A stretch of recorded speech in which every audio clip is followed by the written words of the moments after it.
motivasi intrinsik, bukan ekstrinsik. Ya. Jadi untuk materi berikutnya tentang kebutuhan dasar manusia, mungkin ini akan dijelaskan oleh rekan saya Ibu Nurjana. Ya, jadi saya ini untuk sementara dilanjutkan oleh Ibu Nurjana. Ya, terima kasih atas kesempatan yang diberikan kepada saya. Ya, adapun kebutuhan dasar manusia yang pertama itu ada 5. Yang pertama adalah bertahan hidup, kemudian ada kasih sayang dan rasa diterima, kemudian penguasaan, yang keempat adalah kebebasan, dan kelima adalah kesenangan.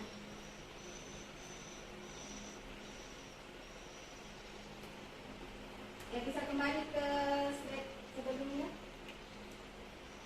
Jadi kebutuhan dasar manusia ini juga dimiliki oleh siswa-siswa kita. Jadi pada diri siswa ini ada 5 kebutuhan dasar juga yang harus kita penuhi. Jadi ada bertahan hidup, kasih sayang dan rasa diterima, ada penguasaan, ada kebebasan, dan ada kesenangan. Jadi ketika ada siswa yang bermasalah, jadi kita bisa melihat apa kira-kira kebutuhan dasar yang tidak terpenuhi oleh siswa tersebut. Jadi bisa kita lihat, jadi nanti akan dibahas materi selanjutnya. Ketika siswa menghadapi sebuah masalah, jadi kita bisa melihat kira-kira dia kebutuhannya ada di mana. Jadi bisa seperti itu. Selanjutnya bisa di slide berikutnya. Kemudian ada motivasi perilaku manusia. Jadi motivasi merupakan dorongan yang timbul pada diri seseorang secara sadar atau tidak sadar untuk melakukan suatu tindakan dengan tujuan tertentu. Jadi misalkan menghindari ketidaknyamanan dan hukuman, yaitu murid melakukan disiplin diri karena dia takut dihukum. Ini merupakan motivasi ekstrinsik. Kemudian mendapatkan imbalan atau penghargaan, murid melakukan disiplin diri karena ia ingin mendapatkan imbalan. Ini merupakan motivasi ekstrinsik. Kemudian ada menghargai nilai-nilai kebajikan diri sendiri, yaitu murid melakukan disiplin diri karena sadar akan nilai kebajikan dirinya. Ini merupakan motivasi intrinsik. Jadi ada 3 jenis motivasi. Ada dari motivasi dari luar, yaitu ekstrinsik, sama dengan, dan itu merupakan disiplin diri karena ia takut. Jadi ada dihukum karena takut dihukum. Kemudian mau melakukan sesuatu karena ingin mendapatkan imbalan, dan itu juga termasuk ekstrinsik. Kemudian ingin melakukan sesuatu karena kesadaran dari dalam dirinya sendiri. Jadi itu adalah merupakan motivasi intrinsik. Selanjutnya yaitu konsep disiplin dengan identitas gagal. Jadi ada hukuman dan penghargaan. Jadi hukuman di sini ada ia merasa menyakitkan, mendapatkan ketidaknyamanan, murid takut, memaksa, murid menyembunyikan kesalahan, dan murid menjadi rendah diri. Kemudian ada identitas yaitu penghargaan, tidak efektif, bisa merusak hubungan atau sifat iri, mematikan kreativitas, menghukum dengan sistem ranking, merampas hak, menghargai dirinya. Jadi ini berkaitan dengan materi sebelumnya tadi. Jadi ketika siswa mendapatkan hukuman, ini ada beberapa dampak yang dia peroleh. Kemudian ketika siswa mendapatkan penghargaan, itu ada dampak yang diperoleh juga. Jadi kalau hukuman menyakitkan, tidak nyaman, murid takut, memaksa, murid menyembunyikan kesalahannya, kemudian murid menjadi rendah diri. Kemudian ada penghargaan, itu tidak efektif, bisa merusak hubungan atau sifat iri, ya seperti kalau kita memberikan hadiah. Kemudian mematikan kreativitas, menghukum dengan sistem ranking, kemudian merampas hak menghargai dirinya. Jadi memang ada sisi positif dan ada sisi negatifnya, tapi kemungkinan sisi negatifnya lebih besar karena berdampak dengan teman yang lain. Selanjutnya, konsep disiplin dengan identitas, yaitu sukses.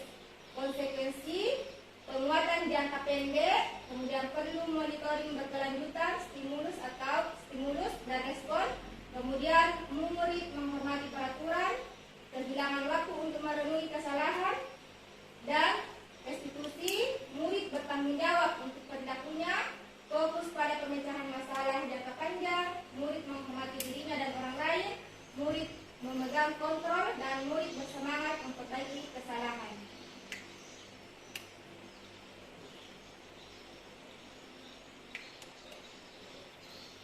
Ya, konsep disiplin pendekatan restitusi. Ini merupakan sebuah cara menanamkan disiplin positif pada murid.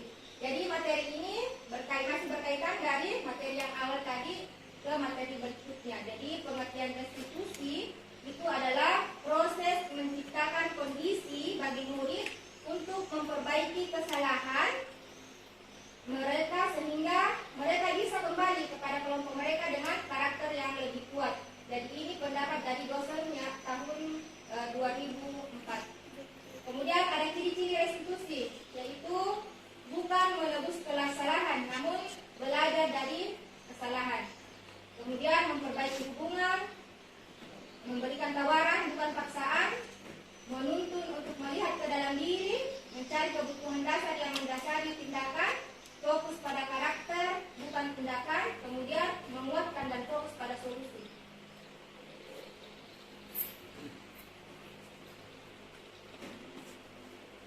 Jadi perbedaan contoh kasus siswa tidak mengerjakan PR.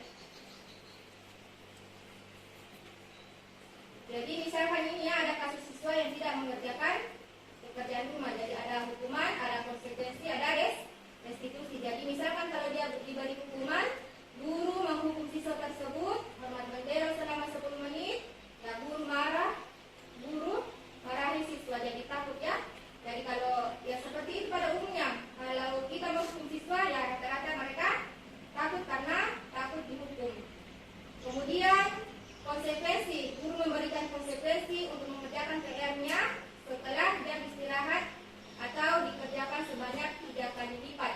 Guru tegas, siswa menghormati peraturan. Jadi ini adalah bagian dari ciri-ciri antara hukuman, konsekuensi dan restitusi.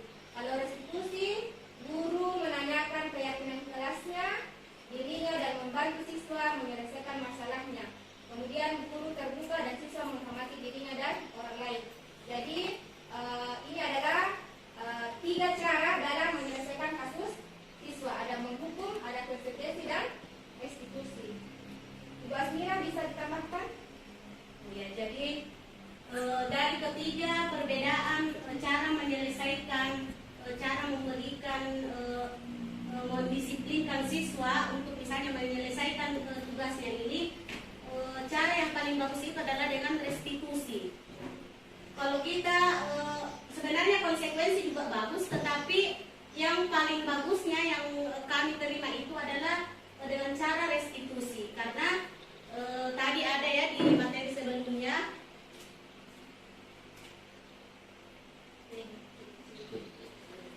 Konsekuensi sebenarnya bagus, tetapi yang paling bagusnya itu restitusi, karena di restitusi itu murid bertanggung jawab untuk perilakunya. Sedangkan konsekuensi itu hanya bersifat sementara, karena setelah dia melakukan kesalahan, dia menebus kesalahannya itu sudah selesai masalah. Sedangkan kalau restitusi, kalau dia melakukan kesalahan, dia bertanggung jawab dengan kesalahannya, tetapi ada juga penanaman dalam diri bahwa tidak akan mengulangi kesalahannya itu lagi. Jadi itu perbedaan yang terlihat. Jadi sebenarnya untuk memberikan suatu penguatan yang baik kepada siswa itu dengan cara restitusi. Ya.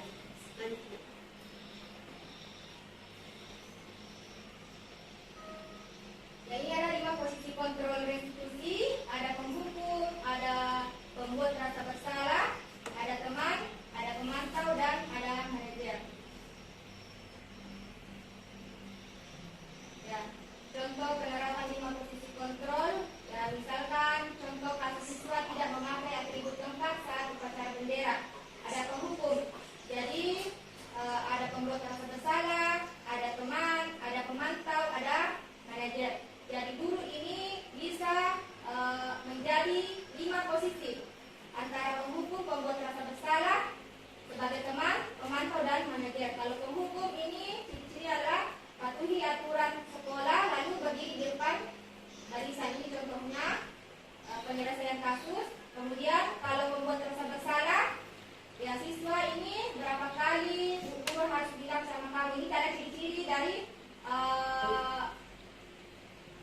penyampaian guru ya terhadap siswa. Berapa kali guru harus bilang sama kamu, guru kecewa sama kamu. Jadi ini adalah cara-cara penyampaian kita kepada siswa. Jadi kita berusaha untuk membuat siswa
ciri-ciri kita sebagai guru ini dalam menyelesaikan masalahnya. Jadi kira-kira kita bertanya dalam hati Bapak Ibu, kira-kira posisi mana kita sebenarnya selama ini. Kalau saya, memang saya itu kadang membuat saya ini pembuat rasa bersalah. Kadang saya merendahkan diri mungkin di depan anak-anak. Saya juga baru sadar ketika mempelajari modul ini bahwa memang selama ini posisi saya itu banyak-banyak di pembuat rasa bersalah dan teman. Ada kadang anak-anak saya kasihani, saya anggap dia teman, saya maafkan dia. Tetapi ternyata ada cara yang paling bagus yang bisa kita lakukan, yaitu sebagai manajer. Kalau memang kita belum mampu jadi manajer, setidaknya kita menjadi pemantau. Tetapi kadang ada anak yang memang sulit kita atur. Itu ya, jadi kembali lagi kepada kita ini sebagai guru. Kita ini adalah among yang motivator mereka yang harus mereka ikuti. Jadi bagaimana cara kita berbicara kepada mereka sehingga mereka mendengar. Jadi ternyata memang ada posisi kita yang harus kita selalu lakukan, yaitu sebagai manajer. Kita berusaha menjadi manajer untuk siswa-siswa kita. Lanjut.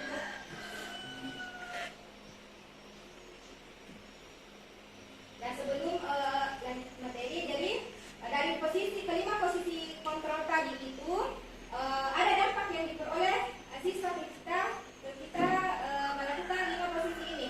Jadi misalkan kalau kita sering melakukan dalam posisi penghukum, maka dampaknya itu terkadang siswa bisa menjadi seorang pemberontak, pendendam, menyalahkan orang lain. Kemudian ketika kita sering melakukan posisi pembuat rasa bersalah, maka kadang hasilnya terhadap siswa itu, siswa menyembunyikan, menyangkal dan berbohong. Kemudian ketika kita menjadi posisi teman, itu siswa akan ketergantungan.